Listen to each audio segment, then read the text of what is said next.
কন্যাকুমারীর শিলায় ধ্যান ভারতের জন্য এক মহা সংকল্প।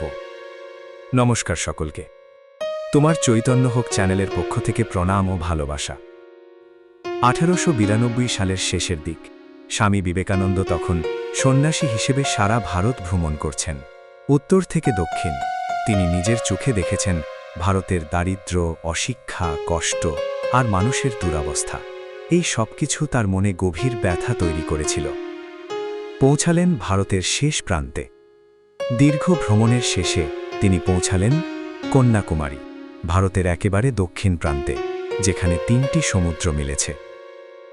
সেখানে সমুদ্রের মাঝে একটি বড় পাথর ছিল, আজ যেটি পরিচিত বিবেকানন্দ রক মেমোরিয়াল নামে। সেই সময় কোনো নৌকা বা কোনো অন্য ব্যবস্থা ছিল না, কিন্তু স্বামীজির মনের তীব্র ইচ্ছা তিনি ওই পাথরের ওপর গিয়ে ধ্যান করবেন। তাই তিনি সমুদ্রে ঝাঁপ দিলেন এবং সাঁতার কেটে পৌঁছে গেলেন সেই শিলায়। ভাবুন একবার, চারদিকে উত্তাল সমুদ্র আর মাঝখানে একা একজন সন্ন্যাসী। সেই পাথরের উপর বসে স্বামী বিবেকানন্দ টানা 3 দিন 3 রাত ধ্যান করলেন। এই ধ্যানের সময় তিনি গভীরভাবে ভাবলেন, কেন ভারত এত পিছিয়ে পড়েছে, কিভাবে দেশের মানুষকে জাগানো যায়, কিভাবে দরিদ্রদের সাহায্য করা যায়। জন্ম নিল এক মহা সংকল্প। এই ধ্যানের মধ্যেই তার মনে এক বিশাল চিন্তা স্পষ্ট হয়ে উঠল। ভারতকে জাগাতে হলে প্রথমে দরকার শিক্ষা ও আত্মবিশ্বাস। তিনি বুঝলেন, শুধু আধ্যাত্মিকতা নয়, মানুষের অন্ন, শিক্ষা ও উন্নতি দরকার।